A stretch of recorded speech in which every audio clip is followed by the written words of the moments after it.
Hello, please let me see your ticket stubs for the double-edged double bill, where you get two film and/or media discussions for the price of one, which is nothing.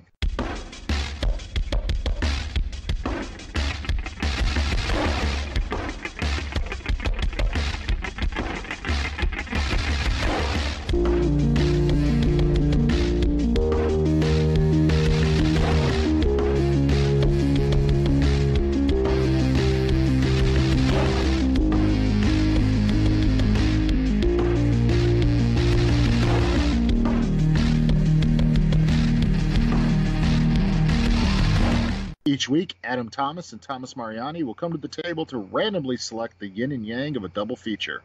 One will have two good movies, the other two bad ones. Both will have to pick a number between 1 and 10 in order to seal their fates for each episode. Let the chaos begin. I am Adam Thomas. And I am Thomas Mariani, and watch me drink a glass of water while Adam sings. Not gonna do it, even though I just kind of did. Damn it. But yes, in case you couldn't tell from that terrible joke, we are doing an episode in honor of the week we're releasing this. The much-awaited Happytime Murders comes out in theaters. Much awaited, my ass. Well, honestly, okay, backstory. The tragedy of that movie is I was aware of this movie for years. This is the Henson alternative film that is basically violent, gory, over-the-top comedy version of Roger Rabbit. Where it's just like, oh, humans and puppets are living together, and the whole joke is it's puppets saying curse words. Yeah, I love Meet the Feebles. Yeah, instead of, Henson quality puppets, it's just shitty-looking puppets. They look terrible.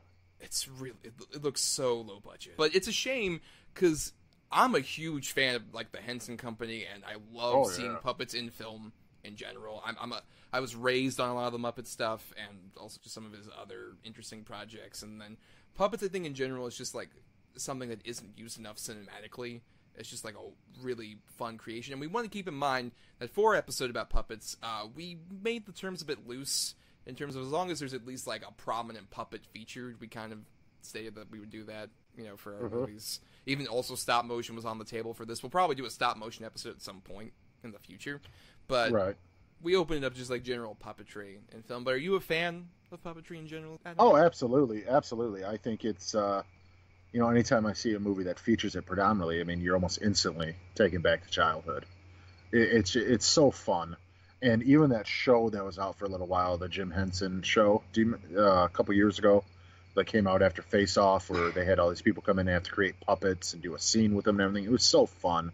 It's so wonderful and just magical to see these things that these people created, and then they give them life and their own personalities by doing nothing else but just by making them talk and moving their hands. Yeah. It's all, the skeletal structure is literally a fucking hand. But we're gonna have our films featuring puppets here, and for those of you who are new, both of us come to the table with either two good or two bad movies that the other isn't aware of what they are, and we each pick a number between 1 and 10, and whatever gets closest to whichever one we've assigned to one of our two particular films, that means we do that particular movie on the show, and we each kind of trade off on good and bad quality. Adam has the two good movies for this week, and I have the two bad ones, because we always gotta have that double-edged sword here. So, Adam, it's time for me to pick a number between 1 and 10 for your two features. Sir. So I am gonna go with number 5. At number 4, I had Team America World Police. Oh, well. With all the magic and wonder of puppetry. Just going more for something over the top and silly. Okay. Yeah. Still a funny movie, though. At number 9, I had Follow That Bird, the Sesame Street movie. Oh, wow. I haven't seen that in ages. That's a good movie. Yes, but now it's time for the bad features, Adam. Gonna go with number 3. Okay. At number 2 is the much derided Muppet feature, Muppets From Space. Muppets in Space. Oh, no. They're from space, Adam. They're not in space. Oh, from space. That's the whole point. He's an alien on Earth, Adam. God. That's the whole point. Is that the one with, like, the full squad of pig astronauts and everything? I don't remember. That's even worse than if you don't remember. Oh, I haven't seen this since was in theaters and I was a very young child. Great. And what was your other fucking choice? My choice number 8, maybe you're a bit more receptive to this, is Oogie Loves in The Big Balloon Adventure. Why would I be more receptive to that? What about me makes you think that I'd be receptive to that? Maybe you're more receptive just to the idea that we didn't do that versus we're doing Muppets from Space. Maybe you're a bit more glad we're doing Muppets from Space. Yeah, no, I'm very receptive then. God. Well, this will be a very odd double feature that we'll get to right after this. Gary, I hate to break it to you, but the world is on the brink of disaster. Hey, terrorists! Terrorize this. I've got 5 terrorists going southeast on Bakalakadaka Street. Soon every country will be in complete chaos. And so you see, the new world is inevitable. It's what? Inevitable. One more time? Inevitable! Things are inevitably going to change. And we are back. We pulled all the strings together, and we have watched our double feature. And it's a curious double feature. We are doing our puppet episode. And first we're going to start with our good feature, Team America World Police, which was released in theaters October 15th, 2004. And is made by the South Park creators Trey Parker and Matt Stone. And before we get into Team America specifically, I guess we should briefly say our own histories with South Park and Orgasmo and Campbell the Musical, all of their various works. Are you a fan of them in general, Adam? Oh, yeah, in general. Yeah, for sure. I even liked Basketball for what it was. I got chuckles out of it. Now it's really lousy, but when it came out, I really liked it. And I remember when South Park came out, I saw the first, episode, and I thought it was the funniest thing in the world.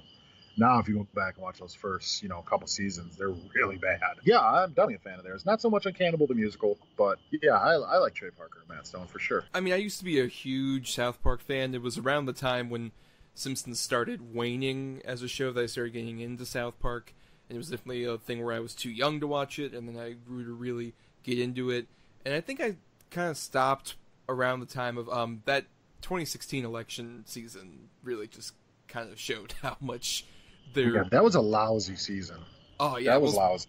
I mean, because they had that problem of like, oh, we know what's going to happen, like we all did, and then we didn't know. And they're like, fuck, what do we do? And that continuity thing, and I haven't watched much from then. Apparently, I've heard it hasn't been that great since. I actually haven't either. I think I caught an episode here and there. I did like the 2 video games, the two newer ones. Those are pretty good. Yes, those are fun. Yeah. Mm-hmm. And I think it's because with those video games, and I think like with Team America, I think it tends to work best when they sort of focus more on being satirical on specifically like pop culture. In this case, Team America, along with being somewhat of a political satire, which we'll probably get into, is very much a satire of Jerry Bruckheimer produced action films. A lot of from around this time, Pearl Harbor, which has a song dedicated to the actual soundtrack, which I love now because in context, it's so 180 of how our perspectives on Ben Affleck and Cuba Gooding Jr. It's so the opposite. I know, that's so funny though. Like I said, I think that stuff where it's more satirizing the Jerry Bruckheimer action cinema stuff is where it's at its prime best. Like, for example, the opening sequence is some of the best satire of sort of the gung-ho post 9/11 militarism in action of just like, oh, we're going to come in and stop these terrorists in Paris. But it's like, oh, wait, we've destroyed essentially all of Paris. But it's fine. We're good. We saved everybody. We stopped the WMDs or whatever the hell. It's so funny. Yeah, I mean, this movie, there's things in it that you watch it now and I find offensive. Back when I didn't find them, my tastes have changed, my outlook on things have changed. But then I think about it, and it's like, these guys don't care. The one thing I appreciate about Trey Parker, Matt Stone, everything is fair game. They don't tend to have too much of an agenda. They make fun of everything. I will argue that maybe they have a bit of an agenda in specifically sort of the celebrity satire. It's definitely like the most targeted satire. In the movie with Kim Jong-il, they definitely make sure to make the like Hollywood celebrity coalition, the Film Actors Guild, which, of course, if you do the anagram... Yeah, so stupid. Mm-hmm. They're pretty targeted against celebrities. It feels like they've been in LA for so long, and they just bitterly hate that celebrity culture enough to where, especially like they have the whole scene where all the actors meet, and they're just like, we should just read things that we see in the newspapers and then say them on television. It's like, there's no subtlety whatsoever with that. They're darkly just like, we fucking hate celebrity culture.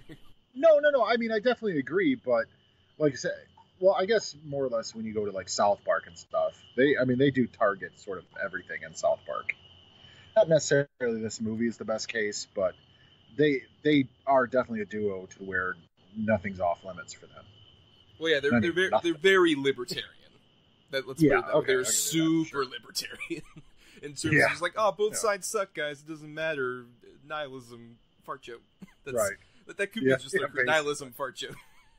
Basically. We need to talk about the puppetry, of course, because this is our puppet episode. Yeah. And the puppets here were designed by the Chiodo brothers, who you might know from stuff like Killer Clowns from Outer Space, the Critters movies. They've been doing practical effects work for decades.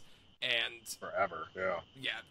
The attention to detail in this movie is phenomenal. It's insane. Yes, to the point where like Trey Parker and Matt Stone have said this was so exhaustive to make, they're never going to make a movie again, which they haven't. And I can't blame them. One thing I do want to talk about, though, it was so funny that everything was so meticulously done, their movements, all the scenery, but the fight scenes. Because they couldn't make the marionettes fight well, so they just danced them around each other.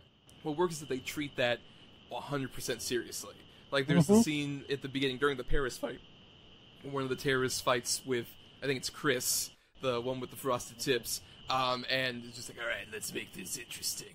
And they just dance, like you're saying. It's got like a guitar riff behind it and everything. Yeah, yes, and he's just like, yep, I did it. I defeated this terrorist with my kung fu action. Or whatever the fuck. It's so hilarious. Or even when you have like the scale gags, like having the Panthers be the cute black cats, or the little details as well that are in there, like on their utility belts are like nail clippers, or how they got like pennies for belt buckles and stuff like that. Right. There's a person in Cairo who's got like a basket full of stuff and it's like goldfish crackers. Just like they treat all of this just like this is a lived-in world, which I watched some of the special features on the DVD, and what's interesting is they talk about the idea that the comedy comes from the characters, but the environment is supposed to be treated 100% seriously, which makes the joke so much funnier when you I agree. Yeah. There's no way in hell, even with all the meticulous detail and everything they did, that you can treat any of it seriously. You can't. It's puppets. I mean, it's just little marionettes. I mean, that's the thing. They're not even Jim Henson puppets or ventriloquist puppets. They're marionettes. They're on strings. So the range of movement is, real limited and everything. It works so well. Right, because we should obviously talk about the inspiration for this movie was Thunderbirds Are Go, which was an old 60s TV show that utilized marionettes, but treated 100% seriously. Though if you watch, they've commented on this as well, Trey Parker and Matt Stone, that if you watch the actual show, it's dull as dirt. It's just so much boring exposition and not much action going on. I mean, even to the point where they tried to make a live-action version of that show, and it was dull as shit. Yeah, apparently Jonathan Frakes couldn't do it. Oh, God, I forgot. That's Frakes. It's directed by Riker himself, Jonathan Frakes. Yeah, another paycheck movie for Ben Kingsley.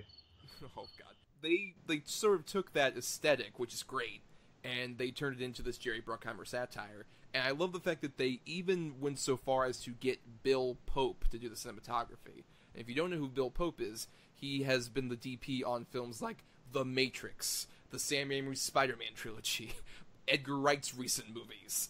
He's a seasoned action veteran, and especially even the way that the movie is shot just feels exactly like this is a serious, totally legit fucking action movie from like that era, from like the late 90s, early 2000s, and you get sort of just sucked into this environment and this world that's super fucking silly because of the characters, but it feels like it's no, we're treating this seriously, even though we got like puppets flailing their arms. I agree. Just to get into it real quick, what was one of your favorite one-off jokes in this movie? I love, there's just a point where it's, this is one of those gags where it's more just Trey Parker and Matt Stone kind of riffing on the vocal inflections, where I think it's Martin Sheen and Tim Robbins are talking to like Tim America as they're like being imprisoned, and they're like, yeah, you can't mess with us, we're guards. We're guards. It's one of my favorites, too. We're guards. My favorite is, I can't think of his name, Codsworth or whatever, where he's talking to the main guy, and he's like, if you get caught, you might want to kill yourself. You better take this. And it's a rusty hammer with duct tape on the handle. Oh, yeah. Spotswood, which Trey Parker and Matt Stone do most of the voices, but shout out to Darren Norris, who is a veteran voice actor, who you might know as the voice of Cosmo and the dad on Fairly Odd Parents, amongst other things, is such a funny fucking voice in this movie. Every time, he has that, it's like that Cary Grant voice, the sort of mid-Atlantic accent, that's just so funny to hear anything. Of course, especially, maybe the best line of the whole movie, you see this? This is my serious face. Yeah, I'm not here to offer you a job, and I'm not going to fuck your mouth. Now, get in. Oh, man. My least favorite part of the whole movie is all the Kim Jong-il stuff. I hate stereotypical Asian accents. For some reason, I never find them funny. Mm-hmm. Even to the song where he pronounces his L's as R's. To me, it almost drags at his points. Yeah, they use the English, and it's not that great. I remember really liking that, especially at the time. And now it's been so long. It definitely feels like I agree. It's, especially in recent light, just feels kind of stereotypical, but without much intent. He feels, if anything, it's just like it's English over the Cartman character. That's like all it is. Yeah, no, absolutely. Wow, yeah, I never thought of it that way, but yeah, absolutely it is. The funniest part with him is with Hans Blix. So stupid.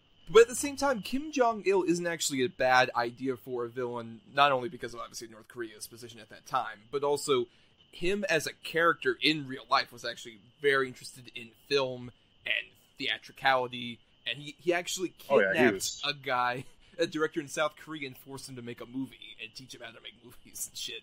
So it's not a bad idea. God, I didn't know that. Yeah, I know that. That's a real story. It's fucked up and weird. It's great. 100% true. So he's a really great concept for a villain. He's basically a Bond villain. Yeah, the best moments with him really are just some of the smaller asides. Like, I like when he's talking to Lisa, and he keeps trying to say inevitable, and he's just like, God, things are inevitably going to change. Open your fucking ears. Yeah, inevitable. It's going to be inevitable. Right. When it's more of just like, it's almost Elmer Fudd-ish thing is when it works better than when it's just, once again, English. All the other characters, like especially Gary, our lead, I think is a great satire of very much the Ben Affleck action hero that was in like around that era. They used Ben Affleck as like a model, and you can kind of tell that though he looks a lot like Chris Pine. Oh yeah, he really does. Yeah. He looks exactly like Chris Pine. But those are where I think some of the best Trey Parker vocal inflections come in. After Alec Baldwin does his whole speech, and he's just like, I don't know if I can do this anymore. I don't want the guilt. I don't want the pain. And I can't go out. Can't go out. Yes, the air. The wonderful stuff there, and of course another great scene, like the whole romance between him and Lisa, is some of the funniest stuff. There's obviously the infamous puppet sex scene, which is it's funny on just like how far they take it, especially in the unrated version. Yeah. But the best scene for me with the two of them is when they're doing their monologuing to each other on Mount Rushmore, and they just talk about like, oh yeah, my brother was killed in a gorilla accident, and it's like, look, I've been through a lot, Gary. I don't know if I can love again. And it's like, I promise, I will never die. He had some blueberries in his pockets. The gorillas went wild. I was doing a bit of acting, walking across the gorilla encampment. So stupid. Oh man, I love too the so-called cutting-edge plastic surgery they give him to make him look like a terrorist. Which he comes out, it's horrible makeup and like a towel and pubic hair on his face. Right. Yeah, that gag works, especially because it feels very much like a satire of like Face Off. It is so a direct parody of Face Off in terms of that aesthetic. Maybe not so much when it goes to actually like to Cairo and it becomes the whole The actual Middle Eastern terrorists and just the whole Durka Durka thing. Durka Durka Durka. Yeah, no, I agree. Yeah. Though my favorite part of that is I love your balls, that guy. But when he's giving the signal to get out, he's like, what does he say? Kiss me. Kiss me. He's like, fucking asshole. They go to kill him. They completely forgot the signal. Right. But what are some of your favorites? Because this is obviously an action movie, along with being a puppet movie and a musical and a comedy. What's your favorite action set piece of the whole movie? That scene I was just talking about, the whole car chase. When he's escaping with the WMD in the back of the terrorist Jeep and they're chasing him. I just think that's it's so funny and so well done. To where they're shooting missiles and they somehow blow up the Sphinx and blow up all these other things. I just thought it was so well done. I love the Panama explosion. I think that is such a perfect dead-on satire of especially Roland Emmerich movies. In fact, we should talk about the fact that this originally started life as a satire of The Day After Tomorrow, and by satire, I mean they literally got the script while the movie was in production, and they're like, we should just do this script exactly as it is, but with puppets. Oh, that's funny. And they would have wanted to release it the day after, and call it The Day After Tomorrow. I honestly don't think I've ever seen The Day After Tomorrow. Is that the one with Gyllenhaal? Yeah, it's the one with Gyllenhaal where the whole thing is it's global warming literally chasing him down a corridor. Yeah, I've never seen that. You had the right idea, Roland. You just did it not well at all. To get back to the action stuff and the sort of satire of those movies, I think those movies treat themselves so seriously that having this movie that just enraptures the idea of destruction sort of has this fascination with it, but at the same time is being very satirical about the idea that, like, well, we're a task force that's supposed to save everybody, and how that just go tits up. It's so fun to see, especially when you have real things that are there as opposed to, like, the overly CG, especially in those Roland Emmerich movies. Having things that actually just explode, even if it's, like, small and miniature. It makes me just, like, I want to explore that set. I want to be the statue that is in Kim Jong-il's palace, which is an actual person. And they just paint bronze, and you can see moving and blinking during the I'm so lonely number. I just love the idea of that of course it's Team America World Police, that America knows best for everyone else and they're going to police the entire world. It still kind of makes sense. What I also thought worked was something that they said in the special features that actually is pretty true, is that each of these sort of foreign nations feels less like the actual sort of representation of those places and more like if someone who only went to Epcot depicted the world. What they sort of view it as, like, especially the France scene is fucking ridiculously Epcot. Where the Louvre is right next to the Eiffel Tower. Right, it's like if you only went to, one of the touristy, even if you only went to Paris, but you knew what all of France was because you went to Paris. A tourist would be like, yeah, the Louvre is right by the Eiffel Tower. And it's like, no, it really isn't, but you just did the touristy parts. Mm-hmm. And I like the false setup in the beginning, too, where it was the little kids' puppets, and then it zoomed out, and it's the whole puppet world. I thought that was very well done. The first footage they showed the executives at Paramount was that footage, and when the shitty puppet showed up, an executive actually said, oh my god, they fucked us, and then the whole shot happens.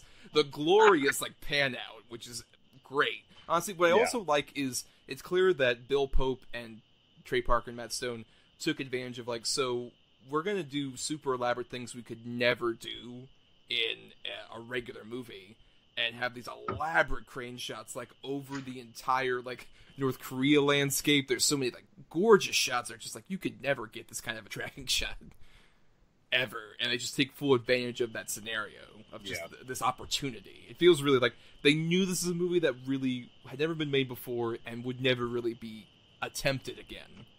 And no, there's no way. Right? Yeah, you're right. And they knew what their limitations were, and they exploited. They made the best out of the situation they had. And like you said, there'd be no way to get any of those shots with live action or anything like that. So they used everything to their advantage. They really made the most out of every dime. And then put some of those dimes on the characters' belts. Now, did you see this when it first came out, or was this after it came out? No, I saw it when it first came out. I was 12, and my father took me, And very infamously, I remember getting out of it, and it's just like, man, I didn't know that movie was really going to be that extreme. Oh yeah, it's real extreme. I saw it when it came out on home video or DVD or whatever, and I bought it, and I took it over to my mother's house, and my mother is very like conservative. She doesn't swear, she doesn't drink, she doesn't do anything. Bad language bothers her in movies, that type of thing. And she was curious about it because she grew up when the Thunderbirds were on and everything. She's like, "Oh, I want to watch that." And I put it on, and especially, I mean, it took a while, but when it got to Alec Baldwin's scene of his speech, she left the room.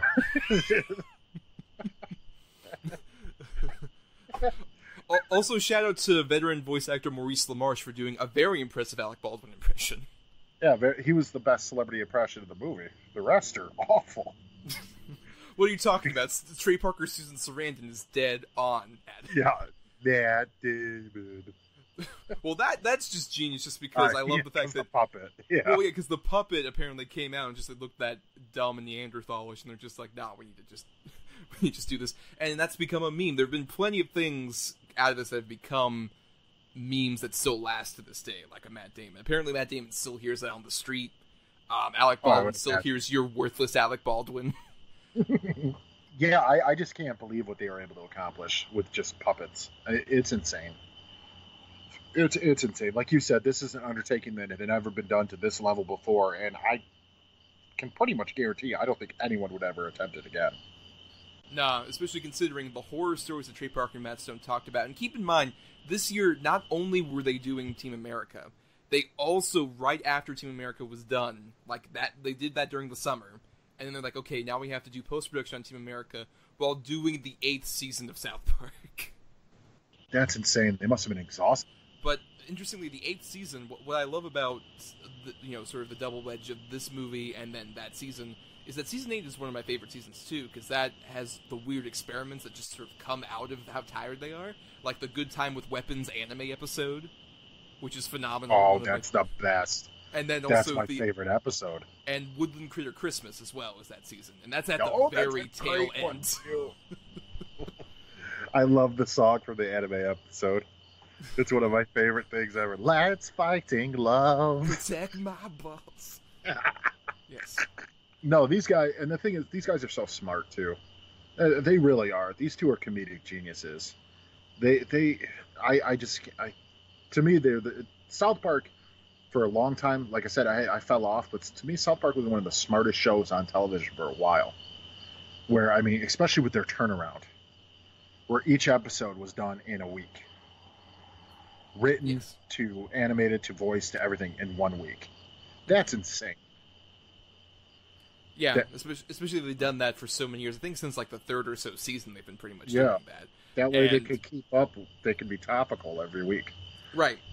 Which I remember, I'll say this, that like watching South Park at a young and impressionable age, it definitely sort of painted my worldview to a certain extent when I was younger. Sure. There was definitely a bit of just like, oh man, they're so right, everybody sucks, this is so true. And, just as time has gone on, I've just kind of grown out of that, and I did just kind of realize after a certain point, like, these guys, like, both sides are bad, whatever is fine, but maybe not one to treat seriously when they're having celebrities team up with a dictator, like Kim Jong-il.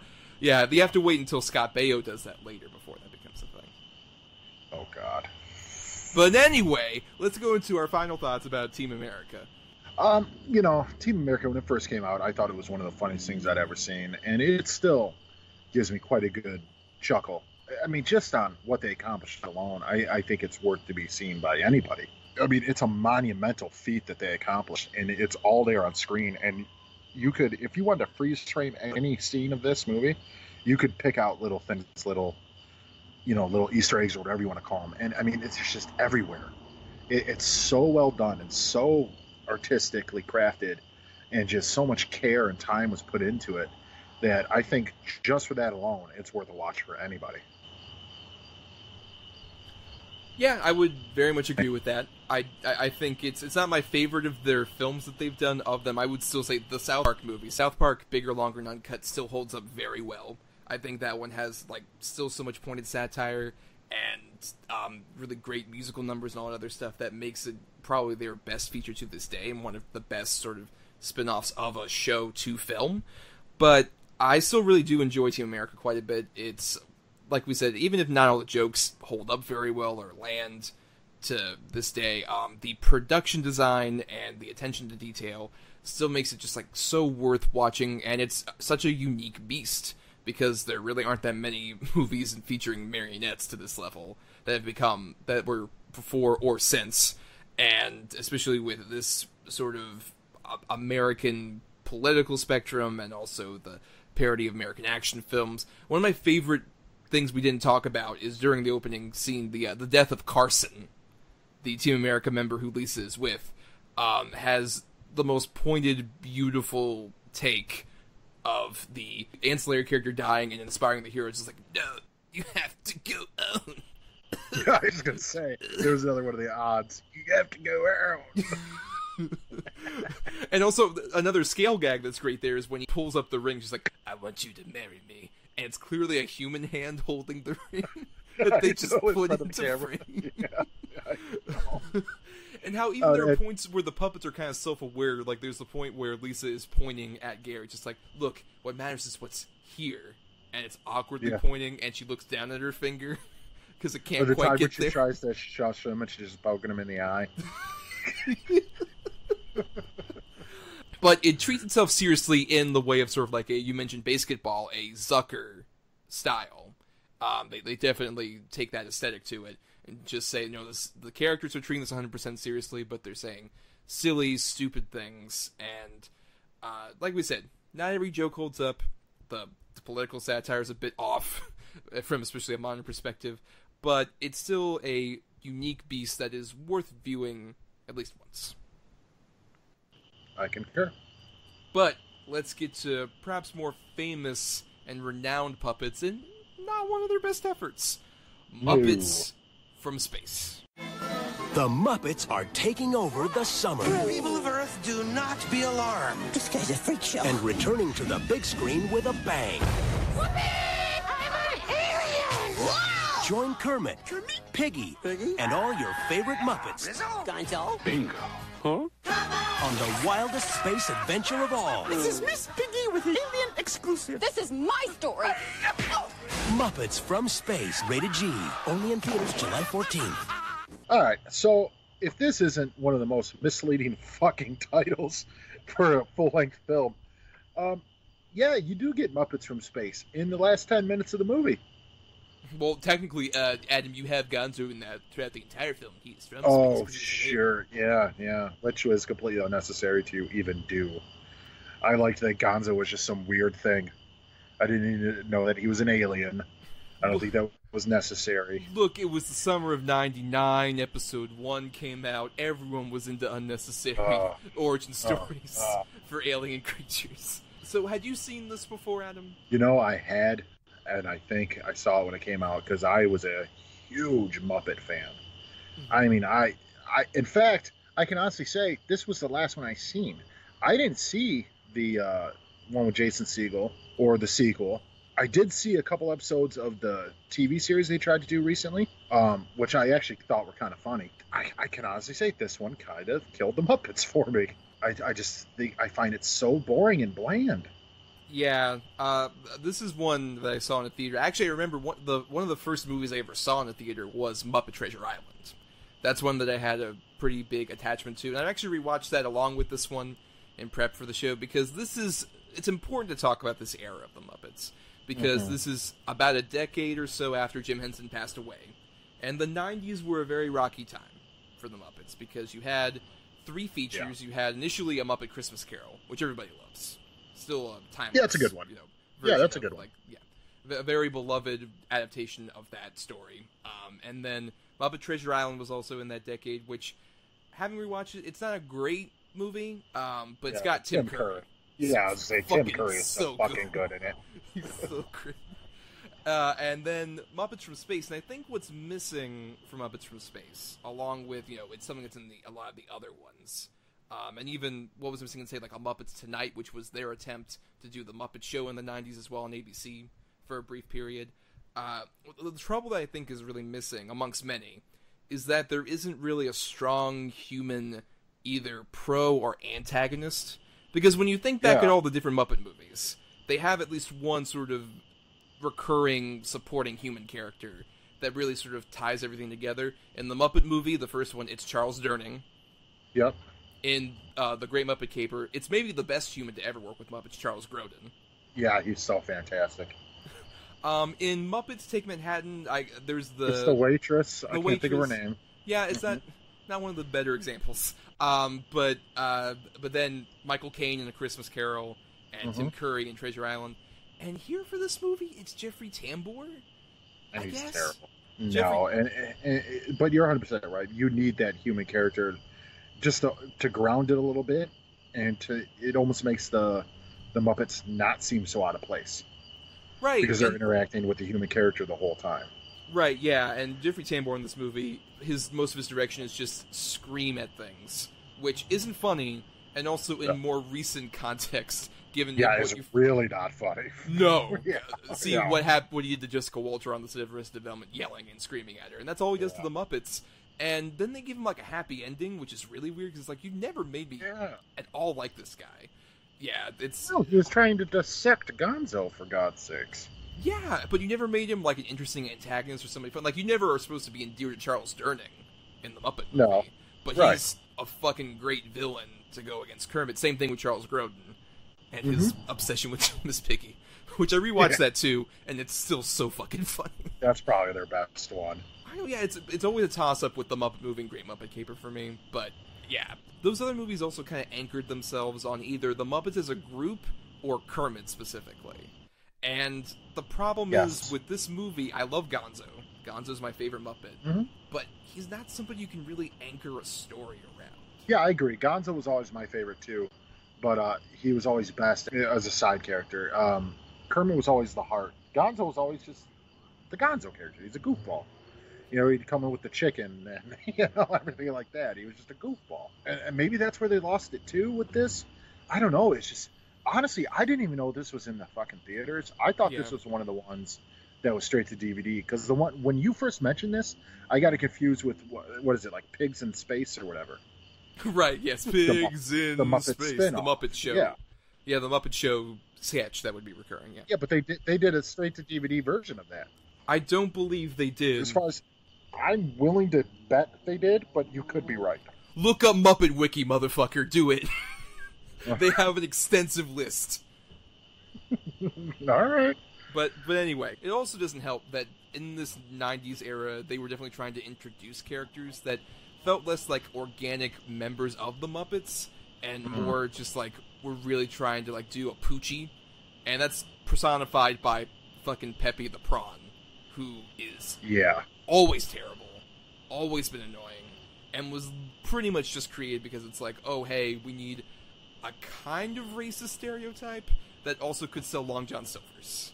Like, that's what fucking Pepe was, and especially, like, he was sort of toxic, I think, to that brand, because he was so much of the Poochie. They were trying to make him something interesting, and they have some of the other characters that show up from, like, Muppets Tonight who aren't memorable. The only newer Muppet who is in this movie, I think has lasted quite deservedly, is the bear, Bobo the bear. Yeah, he was funny. Because it's this weird idea of, like, he is kind of like this scary bear-looking character, but he's super sweet and super sincere, just like, oh, hey, you want a peanut butter banana sandwich? You cut the crusts off and everything. And, which makes you hate Jeffrey Tambor even more, because he's the underling to Jeffrey Tambor, who just screams at him the whole time. And it's like, you shut the fuck up about Bobo. Bobo's the best. You want the goat? No, the remote. I thought you said the goat. Oh, by the way, we're both half right and half wrong. Space Pigs was a 28-minute short film straight to DVD. So, suck my balls, Thomas. This isn't the Team America discussion anymore. We're not doing that. But also, I think, along with like those newer characters who aren't that great, they sort of just lose track of the other classic Muppet characters. Like, Kermit is barely a non-entity in this movie at all. He's just... Yeah, at all. No. They don't give a fuck about him. Miss Piggy is grating. This is around the time where Miss Piggy's sort of shtick got super annoying. And also, like, Fozzie's barely a character. And I found out the big reason for that is because Frank Oz couldn't be on the set because he was busy directing other movies. So they had other puppeteers do the actual puppeteering, and he would dub his voice in later, and it feels like it. It just it completely does. That's why they're afterthought characters, 100%. I mean, look, dude, when you think of the Muppets, you think of Kermit and Piggy. I think most people do. You think of Kermit just in love with Miss Piggy for whatever reason. You think of Miss Piggy just being a psychopath, but ultimately in love with Kermit too. And they didn't even go expel on that at all. Like, there was no real love angle between the two of them that much at all.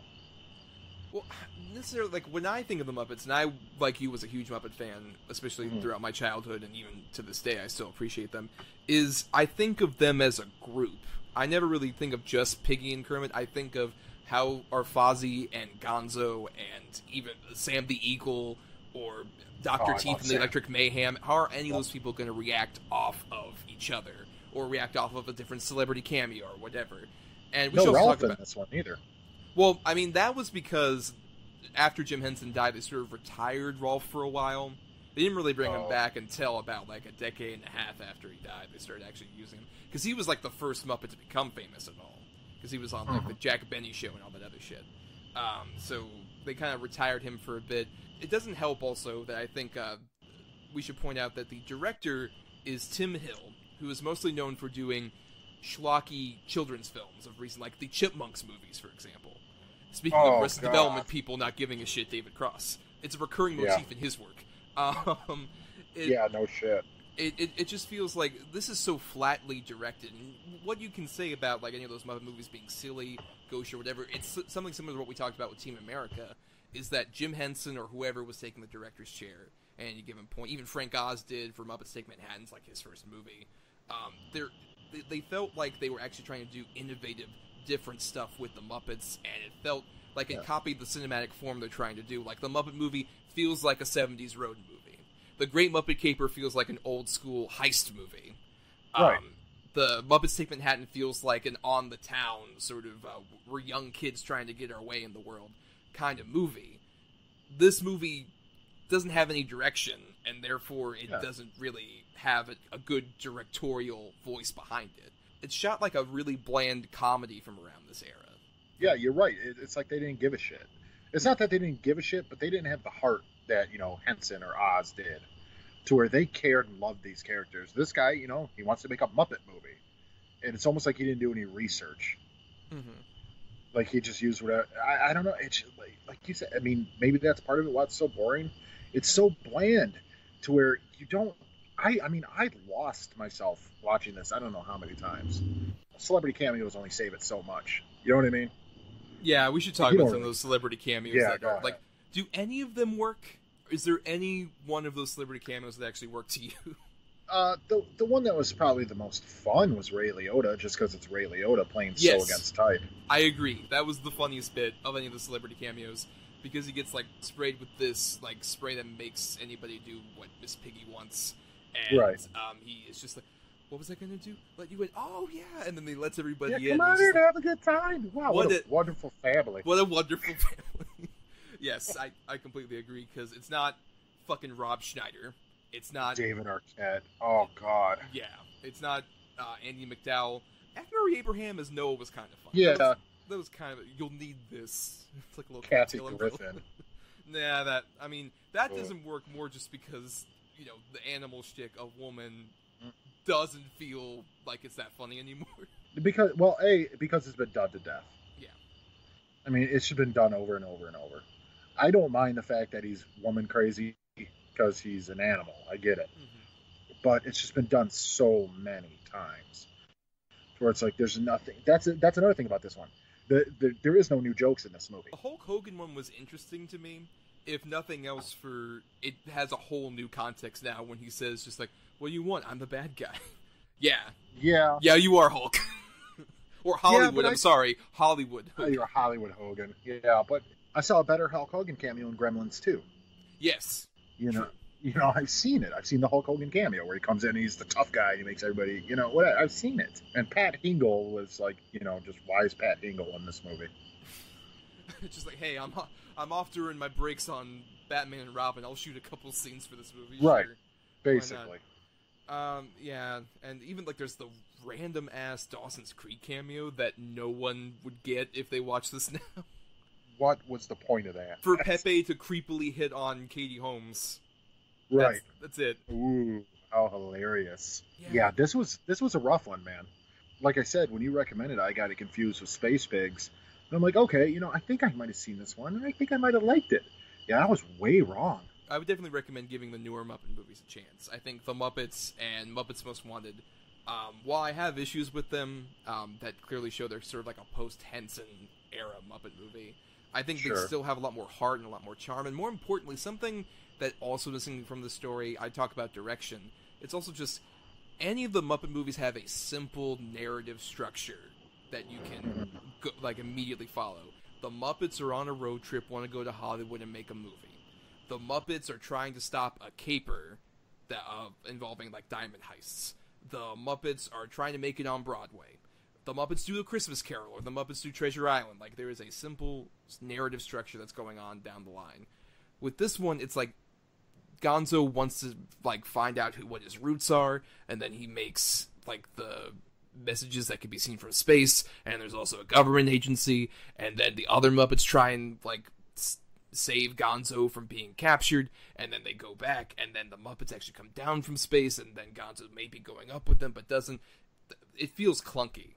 Yeah, I agree. And then that musical, scene at the end where they were singing "Celebrate" was just so tacked on and thrown in, just because they're Muppets, they got to sing. Yeah, and this wasn't a musical, which I wouldn't have been against. No. And they made the interesting choice of it all being like funk songs, because they got like George Clinton and Earth, Wind, and Fire and all these other. They have a really, I think, honestly, a kind of cool cover by the Dust Brothers of Shining Star that would only have come out in this era. This is the only time where that could possibly happen.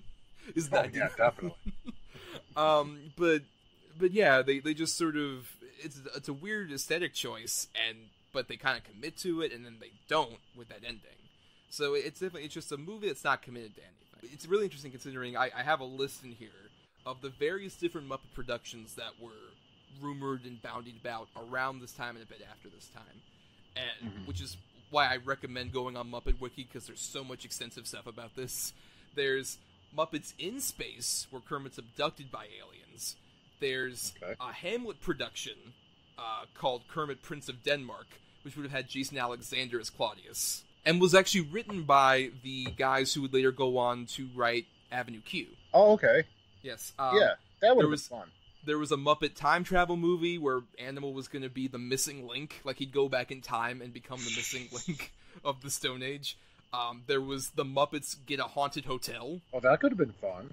Right, and my favorite, the one that I hope at some point in some universe they do, is the one that's been around for ages, called The Cheapest Muppet Movie Ever, which is one where Gonzo was put on to direct a movie about the Muppets, but the whole thing is he blows the budget in the opening credits. And so the movie gets progressively cheaper looking as it goes along. Yeah, I read about that. How funny would that be? Honestly, that would be so good. Honestly, do it. Get Michel Gondry to direct it. It'll be great. And it doesn't even have to be Gonzo. Make it Kermit. You don't make it Kermit. That's fine. Just make it and you have like Gonzo as a producer who makes the opening title sequence the big budget thing. Mm-hmm. And then just really like go deep into it. Yeah, all those ideas sound far more interesting than just Gonzo's an alien, guys, which they've abandoned even since. They really don't want you to remember this movie at all, with good reason. One good bit in this movie that I did like is when they're in the bus and Kermit's like, we all got to stick together. We're a family. Oh, we left Honeydew and Beaker back at the gas station. Okay, from this point on, we all have to stick together. We're a family. See, I want to like that joke. But then the stickler in me is just like, that's a character for Kermit. Kermit would never do that. No, I get it. I would say my favorite bits in this movie are stuff like, actually, I mentioned it, the sandwich scene, I think is actually pretty funny. Where the aliens are kind of conduiting through the sandwich, and it's just like, can I eat you? Yeah, sure. I'm going to go away in a bit. Like that's a weird, funny gag that works for the Muppets and also Gonzo, especially. And I don't think this is a wasteland of jokes. I don't think this is the bottom of the barrel for the Muppets. If you want to see that, there's the Muppet special they did where it's the Wizard of Oz. That is an hour 30 minutes of garbage. It's just that was horrible. I forgot about that. Oh yeah, my for God. a reason. Yeah. You all forgot about that. I think that was the first thing they did under Disney, which was a worrying sign of like, oh, they're going to miss all of this stuff. But I mean, and they had those 2 Muppet movies that came out, and then they tried to put them on TV, and then there's nothing again. I mean, the Muppets are nowhere again. Well, no, I think that's the problem. It's just that it's hard to kind of adapt them to the times at points. They'll like have a brief burst of popularity and then kind of dwindle again and only have like, oh, we're doing internet shorts now or whatever. Which even then they kind of had a burst of fame when they did like the Bohemian Rhapsody thing. That was super viral. That's right. Yeah. When that came out. But what do you think is sort of a track they should go down? Where do you think the Muppets can be utilized now?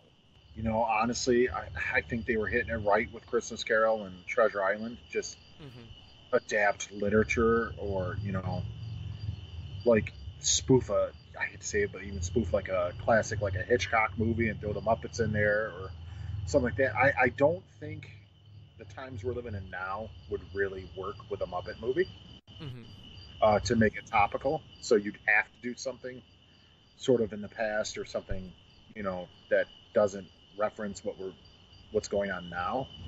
But maybe let the Muppets stay dormant for a little while. I mean, I hate to say it, I love the Muppets, but maybe it's not time for Muppets right now. I think what they definitely need is new blood. I think that's the biggest thing, because like, that's what I thought Jason Segel did with that recent Muppet movie, was he really injected new life into it from the perspective of somebody who loved the Muppets as a kid. I think you definitely need that, because there's been a lot of old guard, like especially around this time, it was all like Brian Henson was very protective of the Muppets. Obviously, you know, Dad's creations, I understand that. Right. But they made the Henson name. Yeah, and then they sold it off to Disney, and Disney was just kind of like, let's just kind of do the same thing that they were doing before, but make it a bit raunchier with like the Muppet Wizard of Oz thing and other shit like that just didn't work. And even like the Muppets TV show you were talking about, I didn't honestly ever finish the whole season that was of that show, but it did just kind of feel weird that it's like, one thing, don't explore the Muppets as like genuine characters. I think that sort of like exploring their personal lives, it's just like, I don't know why we would care. Like, this movie kind of is in trouble with that, and that TV show, I think that's what people kind of were turned off by, as opposed to what works is that they're entertainers. They do funny stuff. Like, I've seen some of the clips they've done of, like, they did the Hollywood Bowl concert and the O2 in London, and they just kind of, like, do a Muppet show again. Like, Disney's doing that streaming service. Just do another, like, Muppet show, but get new writers, kind of reinvigorate it. Get celebrities who want to be on. Like, there's a great sketch I would recommend that's of Pigs in Space, but they did at the O2, and there's 2 versions, because they did 2 different performances. One is with David Tennant as the Doctor, and another one with Peter Davidson as the Doctor. Yeah, I saw that, actually. I saw the one with David Tennant. That was really well done. I think that's what you really need to do, because putting some new life into it, but I think keeping that Muppets aesthetic of the Muppet Show, different gags, different sketches, celebrity guests. I think simple, pure, that's the way to go, as opposed to... Like a variety show. Yes, variety, exactly. Yeah. The old school I can agree with that, yeah. Yes, but we've gotten far off topic from Muppets in Space, so why don't we just do... there's a reason. Final thoughts, Adam. Nothing you haven't seen before, no heart, nothing to it. I mean, it's to me, this is easily a pass for anybody, even a Muppet fan. Well, if you're a Muppet fan, you've probably seen it, but I guarantee most Muppet fans haven't watched it more than once. I honestly think my 3-year-old would lose interest in this, watching it, and that's saying a lot. Because when I was a Muppet fan, you know, as a 4 or 5-year-old, I loved the Muppets. I don't think I could get her to sit through this. Because it's so didactic. I think it's just what Jim Henson was more than anything else was a guy who made worlds and stories and characters. And I think that's what's really missing from Muppets from Space. It's missing really like any specific world with these Muppets in it. It's missing a lot of the heart that you're talking about with the characters that are involved. And the story is just so all over the place, and it's so weird that like this is such a convoluted plot for a Muppets movie. It shouldn't be that convoluted. Just have them on one specific goal and have the whole cast involved, and that's where the humor comes from. And I think also just something that I think this recent era has kind of lost, and something that Frank Oz has pointed out, I think it's very true. Let these performers actually inhabit the characters versus just writing a lame script for them. I think they shackled these, especially like the new puppeteers who have like taken over for like Frank Oz and Jim Henson and all those other people. Like, what worked about, like, what made, I would argue, Frank Oz and Jim Henson such a great comedy duo, even more than just puppeteers, creators, anything else, a comedy duo, is they knew how to bounce off each other. How, like, they knew each other's tics, they knew each other's quirks, because when you're down in the fucking throes with your hands up in the air and the darkness, it's like the trenches. You get involved with each other. You become friends, and it becomes less of work and more of playing off of each other while you're stuck down there. And I think that's something they need to give these new puppeteers the opportunity to do. And that's something that's missing, really, from Muppets From Space. And on that note, that's the end of our discussion. We want to thank all of you who support us via the Facebook page at DEDBpod, also on the Twitter account under that same handle. And we got some comments here from people who we asked, what's your least favorite puppet movie? And first from Don Chambers, who says, I always liked The Great Muppet Caper because the bicycle scene. That still blows my mind. Without CG, and it honestly looks better than any CG could do, at least to me. It had you believe that, man, these puppets are alive and in our world. I don't know. I just really like the work that went into that. Practical effects over CG any day. I guess if I had to put a least favorite, maybe those Critters movies. Lol, those were puppets, right? Yes they were. They were puppets. Those count. I'd argue the first Critters is still fun, but other than that, yeah, they're terrible. I kind of like 2. 2's a fun 2 is okay. Which one was the one with Leo? Was that part 4? That's like 3, I think. 4 is the one in space. Critters from Space. Oh, is it? Okay, yeah, then it was 3, the one with the high rise. Yes. Yeah, that was Leo. Oh, God. Yeah, those, they kind of got terrible. To be fair, I always had a bias just because I was always a Gremlins kid. And I always thought... Yeah, me too. Always. Low-budget Gremlins. I agree. That was the same way. Though still watching... I rewatched the first 2 recently, and they're charming for what they are. They're fun. They're fun, but yeah, they're not Gremlins. I agree. They are not that. But yeah, Great Muppet Caper, we debated about this, like, maybe being the best Muppet movie. I think it's also one of the most innovative, because you can tell that whole movie, if you watch it from that practical effects perspective that he's talking about, you can tell the whole movie is just, how can I do this shit for the Dark Crystal? How can I utilize, like, weird, different puppet techniques? Mm-hmm. Because that movie is just, like, that's the first time Muppets were underwater with, a Miss Piggy number. That's, the first time we get, like, full-size Muppets, which is really creepy with Miss Piggy. They have a full-size Miss Piggy that's always been terrifying. Yeah, that's creepy. And even just, like, Muppets standing up and still moving, and a lot of the radio-controlled stuff with, like, the bicycle scene, which I love was their response to the fact that when the first Muppet movie came out, they were just like, oh man, people are going to love, like, this scene where Gonzo's flying up in the air with balloons and all this other stuff, and all anybody could talk about was, holy fucking shit, Kermit's riding a bicycle! What the fuck?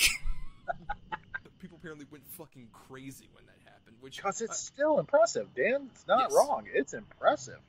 No, and then they were just like, okay, you want one Muppet. Hey, yo, dog, we heard you like Muppets on bikes. How about a bunch of Muppets on bikes? Right. Brian Kane says, Team America seems a given. Dark Crystal, there doesn't seem to be too many puppet features aside from Jim Henson stuff. Unless we're counting SFX subterfuge puppetry. I don't know, like, what are some other ones that maybe aren't Jim Henson directly related? Oh, God, as far as puppet movies? Mm-hmm. Or at least, obviously puppets aren't limited to just, like, Muppet-style characters. Well, you got the whole Tim Burton group. Right. The Tim Burton Stop Animation. You got the, oh, God, I can't think of their names. But the company that does, like, Paranorman and Laika. Coraline. Yes. I mean, and if you want to see good puppetry still in films, those are the ones to see. Dude, I cannot believe Kubo and the Two Strings did not get enough attention as it deserved. That was easily one of the best movies of the year it came out. Easily. Laika is still chugging along, and if you wonder, how is Laika still making movies when they keep bombing? The big thing, Laika is led by the son of the guy who created Nike. Yeah, they're doing all right then. They got enough money. Yeah, they got enough money so they could, which I'm so glad for, like, spend those millions on making great art. Sure. Yeah. Also, I found out fantastic films. Also, I found out that guy, Travis Knight, started his career as a rapper. That's how he used his initial. And it exists on YouTube. It's amazing. Yeah, I can't think of one Laika movie that's come out that I didn't like. I liked all of them. You like a lot?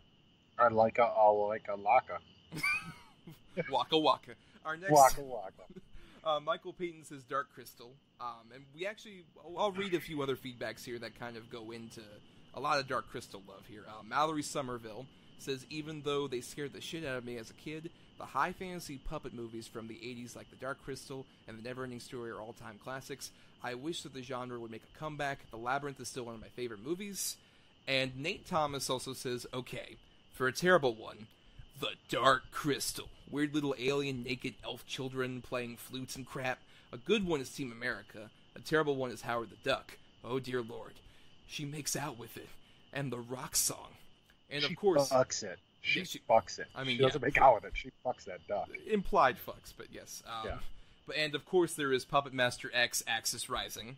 And then my favorite of all time is The Great Muppet Caper, classic, and Charles Grodin was terrific in it. Yes, we agree with all that, but I know, Adam, you and I have actually spoken about this on the show, that you're not a big fan of Dark Crystal and Neverending Story, right? No. I'm not a fan of Dark Crystal. Neverending Story always will have a soft spot in my heart. Dark Crystal, to me, it's just, I just don't like it. I don't know what it is. I just can't get into it. Even when I was a kid, I don't think I liked it a lot. I mean, it's just not for me, man. That scene even Nate's talking about with the weird naked elf kid playing the flute by the lake. I remember seeing it as a kid going, what? What is going on? Like, I never connected with it. Now, do I understand why people love it? Absolutely. Just not for me. Well, I mean, it is definitely. It's more, in terms of the fantasy, it's less Disney, more Tolkien.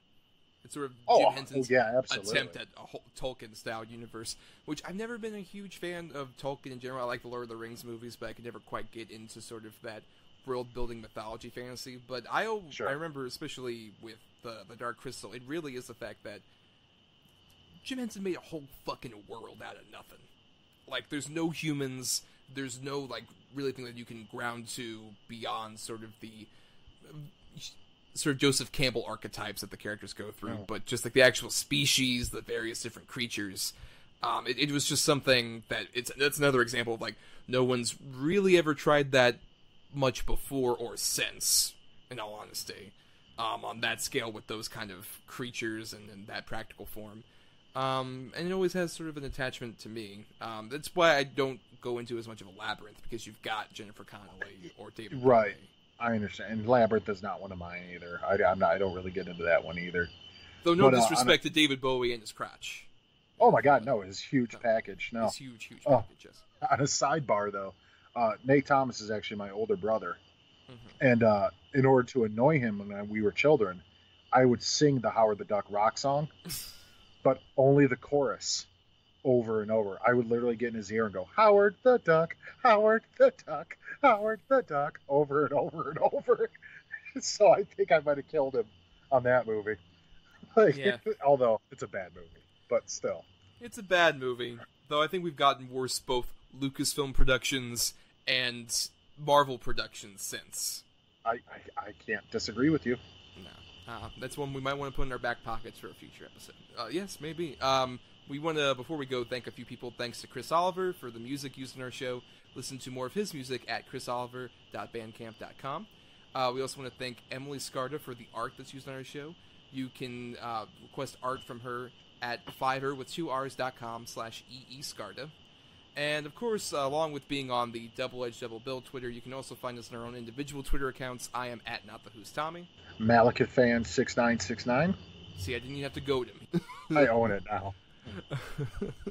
And if you are in the Atlanta, Georgia area on Labor Day weekend, which is from August 31st through September 3rd, I will be doing panels at DragonCon. It's the biggest convention in the Southern United States, and here's the list of the panels I'll be doing. First will be Fighting Unbeatable Evil, an Angel fan panel that is on Saturday, September 1st at 1 o'clock p.m. at the Chastain 1-2 at the Westin Hotel.